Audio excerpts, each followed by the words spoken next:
Assalamualaikum warahmatullahi wabarakatuh. Perkenalkan, nama saya Yultriani.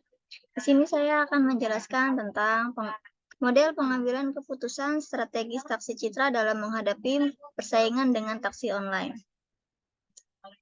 Pengambilan keputusan merupakan proses yang berlangsung dalam suatu kelompok ketika kelompok tersebut ingin melakukan satu kegiatan atau memecahkan masalah. Terdapat satu kegiatan atau memecahkan masalah, terdapat satu kesadaran dan ketelitian dari masing-masing individu dalam mengambil keputusan. Taksi konvensional. Taksi konvensional adalah salah satu alternatif alat transportasi darat, dilengkapi dengan argometer yang diminati oleh masyarakat. Jasa taksi dapat digunakan oleh masyarakat, dapat memesan jasa taksi dengan memanggil taksi secara langsung di jalan, menelepon operator taksi, hingga SMS. Sedangkan, taksi online tidak jauh beda dengan taksi konvensional, tetapi yang membedakan pada taksi online Grab atau Gokar adanya alih teknologi yang berupa aplikasi layanan transportasi guna meningkatkan kesejahteraan pekerja di sektor informal. Pada tahun 2010 hingga 2011, mulai munculnya bisnis e-commerce dalam sektor layanan transportasi yang kita sebut pada saat ini yaitu transportasi online. Dalam kurun waktu 3-5 tahun terakhir, pilihan terhadap sarana transportasi darat semakin beragam di Indonesia. Sebagai contoh di kota-kota besar seperti Jakarta, Surabaya, Medan, dan Makassar.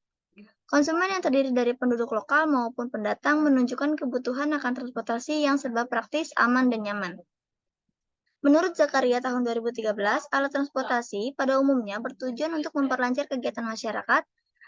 Setiap perusahaan berusaha memberikan pelayanan yang terbaik dengan fasilitas yang memadai bagi konsumennya demi mendapat pelanggan tetap. Melihat betapa pentingnya transportasi yang digunakan, masyarakat untuk menuju tempat tujuannya dan memilih transportasi yang sesuai dengan kondisi jarak dan biaya yang diperlukan. Maka, sebagian besar masyarakat masih memilih angkutan umum untuk memenuhi sesuai kebutuhan mobilitasnya. Sebelum hadirnya transportasi online, angkutan umum di Indonesia, khususnya sarana transportasi darat, memiliki beberapa peraturan dan cara dalam penggunaan sarana angkutan umum. Untuk angkutan umum milik pemerintah seperti angkot, metro mini, dan sarana transportasi lainnya, konsumen masih harus menunggu di tempat pemberhentian tertentu sesuai dengan tempat yang dibuat oleh masing-masing angkutan umum milik pemerintah sebagai tempat penjemputan penumpang. Untuk angkutan milik swasta seperti taksi, konsumen dapat memesan angkutan tersebut dan melakukan perjanjian atau kesepakatan untuk menentukan tempat penjemputan melalui telepon atau melalui stand khusus yang dibuat oleh angkutan umum. Dengan persetujuan beberapa pihak untuk di beberapa tempat seperti bandara, terminal, dan stasiun. Dalam sistem pembayaran baik dari angkutan umum milik pemerintah maupun angkutan umum milik swasta, konsumen harus membayar di tempat atau tunai sesuai dengan tarif yang sudah ditentukan. Tetapi, seiring berjalannya waktu, hadirlah transportasi berbasis online, sistem yang ditawarkan cenderung lebih memudahkan konsumen. Kemudahan ini dapat dilihat dari hadirnya sebuah aplikasi yang dibuat oleh perusahaan transportasi online. Aplikasi ini diisi dengan fitur-fitur yang memudahkan konsumen. Salah satu fitur dalam aplikasi ini, konsumen dapat melakukan pemesanan sesuai kategori angkutan yang diinginkan. Sistem pembayaran dapat dilakukan dengan memberi uang cash ataupun menggunakan uang virtual. Konsumen juga dapat mengetahui estimasi biaya yang harus dikeluarkan untuk menggunakan jasa transportasi tersebut. Dilihat dari cara pemesanan, dengan adanya aplikasi ini, konsumen dapat langsung berkomunikasi dengan driver tanpa harus melalui operator. Untuk tempat penjemputan, konsumen pun dapat menentukan lokasi penjemputannya. Dengan kehadiran e-commerce, Taksi Citra merupakan salah satu pihak angkutan umum yang merasa terganggu dengan munculnya taksi online dan merupakan salah satu jenis perusahaan taksi konvensional yang beroperasi di Kota Malang. Taksi Citra juga turut mengalami penurunan baik dari operasional dan permintaan konsumen. Hal tersebut membuat pimpinan dari Taksi Citra untuk segera mengambil keputusan untuk permasalahan yang terjadi. Pengambilan keputusan merupakan proses yang berlangsung dalam suatu kelompok ketika kelompok tersebut ingin melakukan satu kegiatan. Ada beberapa strategi yang dilakukan oleh taksi citra tersebut. Strategi dari sebuah perusahaan membentuk sebuah master plan yang menyeluruh dan yang menyatakan bagaimana perusahaan tersebut mencapai misi dan sasarannya. Master plan tersebut akan memaksimalisasi keunggulan kompetitif dan meminimalisir kerugian yang kompetitif. Ada 3 model pengambilan keputusan. Yang pertama, available alternatif, yang kedua, state of nature, yang ketiga, payoff. Alternatif apa saja sih yang akan dipakai oleh taksi citra dalam menghadapi persaingan dengan taksi online? Ada 6 langkah-langkah yang dilakukan oleh taksi citra. Yang pertama, membuat aplikasi My Citra. Yang kedua, bekerja sama dengan Gokar. Yang ketiga, bekerja sama dengan Grab. Yang keempat, sosialisasi program tanpa tarif minimal.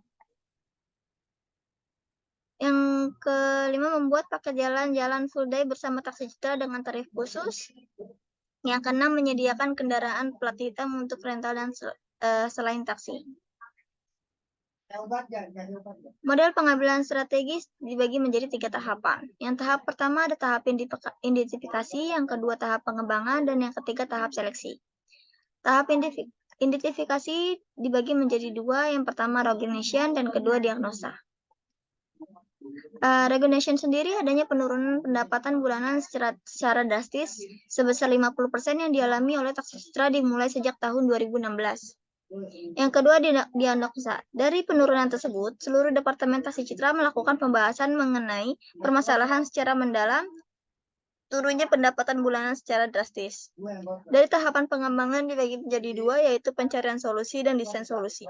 Pencari solusi dilakukan melalui rapat rutin yang diikuti oleh semua departemen akan adanya otorisasi, mengingat otorisasi tetap perlu dilakukan dalam kasus tertentu. Desain solusi adanya modifikasi atau terhadap solusi alternatif dilakukan melalui rapat rutin dengan manajer dan kepala bagian departemen. Hasil dari rapat rutin tersebut ialah beberapa alternatif yang dapat dilakukan oleh taksi citra. Yang ketiga, tahap seleksi yang terdiri dari screening, evaluasi, dan otorisasi. Screening dalam tahap ini, manajer melakukan pengajuan hasil rapat kepada pimpinan setelah rapat rutin dan tahunan terkait alternatif-alternatif yang ada dalam menghadapi persaingan dengan taksi online dan langsung diputuskan untuk melaksanakan ke-6 alternatif tersebut. Evaluasi. Evaluasi melalui rapat evaluasi terakhir dan bisa dilewati rapat rutin. Dalam evaluasi ini, pimpinan beserta seluruh Departemen Taksi Citra mengevaluasi ke-6 alternatif yang sudah diimplementasikan. Otorisasi. Dari segi otorisasi, pimpinan Taksi Citra masih memegang penuh kendali untuk pengambilan keputusan terhadap 6 alternatif yang sudah berjalan. Terdapat 1 alternatif yang tidak berlanjut, yaitu pada pembuatan aplikasi My Citra. Kesimpulan dan saran. Pada tahap identifikasi, Taksi Citra baru mulai mengenal masalah dengan dimulai menurunnya pendapatan bulanan, yaitu pada tahun 2016. Pada tahap pengembangan, manajer beserta manajemen Taksi Citra mencari solusi untuk mengatasi persaingan dengan taksi online. Pada tahap seleksi, manajer mengajukan ke-6 alternatif yang sudah dirundingkan oleh para manajemen kepada pimpinan. Bila dilihat dari tahap model pengambilan keputusan strategis yang dimiliki Taksi Citra sudah memiliki semua unsur. Peningkatan terhadap service quality harus tetap dilakukan oleh Taksi Citra dalam menghadapi persaingan. Terima kasih, cukup sekian dari saya. Assalamualaikum warahmatullahi wabarakatuh.